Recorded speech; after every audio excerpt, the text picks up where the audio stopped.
Hello everyone, welcome to this week's edition of the WyoSports video blog. I'm Robert Gagliardi, Senior Editor of WyoSports, here to talk about the University of Wyoming football game Saturday at home against Eastern Michigan. And quick recap of last week, well, not much to recap. It was a pretty long day for the Cowboys and a 24-13 loss to North Dakota. I'm sure everyone that follows the team is aware of the shortcomings, and there were plenty on all sides of the ball, so no need to rehash that too much. But as we look forward to this game, there's obviously a lot of room for improvement, and for one, offensively for Wyoming, they got to run the football. 29 yards against North Dakota isn't going to get it done, or get it done against anybody on Wyoming's schedule the way they're built offensively. So this week, I think it starts along the offensive line.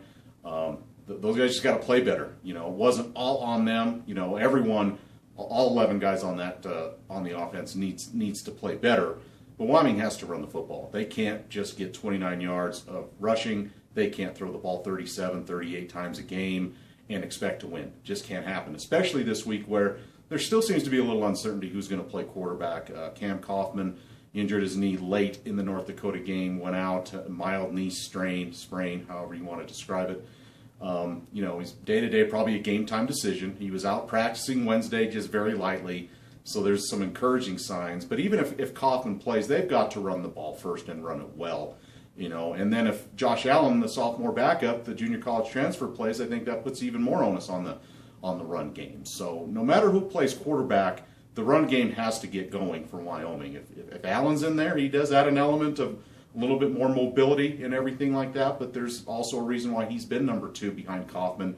Is learning the offense, doing a good job, a good-looking athlete, but you don't want to put too much on his shoulders if he is in the game and plays. I wouldn't be surprised if both play. Wouldn't be surprised if Allen actually gets the start and gives Kaufman a rest just to get that knee better as the season goes on. We're only 2 games in. You don't want to put Kaufman in harm's way. But no matter what, Wyoming needs to run the football first and foremost.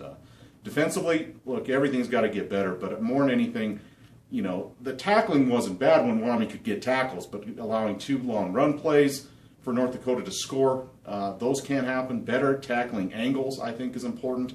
And I think this week the defensive line needs to play better and cancel gaps. That's one thing that Coach Craig Bohl mentioned this week in his news conference, where those guys got to get a little bit more leverage, cancel gaps, and do a better job there. And now there's going to be new challenges this week. Eastern Michigan does have a dual-threat quarterback in Reginald Bell. Can run it and throw it. Pretty good athlete, pretty big guy, 6'3", almost 200 pounds. They also can run the ball pretty well. Darius Jackson's a senior, 6 foot, about 220 pounds.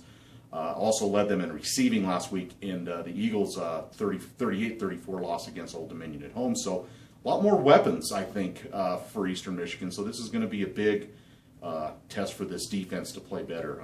The penalties last week, 8 for 96, obviously can't have those if you expect to win, especially the kind of penalties Wyoming got.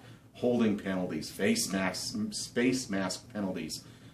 Unsportsmanlike conduct. You just can't have those. Even if you're a good team, you can't survive those type of penalties and expect to win. So I think we're going to see 2 young football teams on the field on Saturday. Wyoming played 18 freshmen, true or redshirt, last week. I believe Eastern Michigan played 12. Wyoming will play a 19th as redshirt freshman walk-on Adam Philippel steps in at free safety after serving a 1-game suspension. With DJ May, the junior linebacker, out with the 1-game suspension.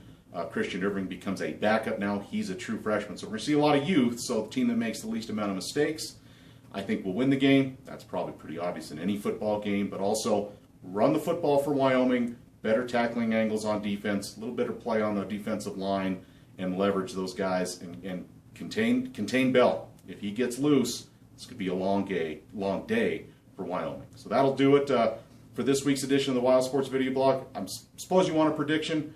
Earlier, before the season started, I thought this would be an easy one for Wyoming. I think Wyoming still wins it. I think they do play better, but it's going to be close. I'm going to go Wyoming 27, Eastern Michigan 20 in this one. So again, that'll do it for this week's edition of the WyoSports video blog. For more University of Wyoming sports coverage, see the Wyoming Tribune Eagle and Laramie Boomerang, and also log on to wyosports.net. Thanks, and enjoy the game, everybody.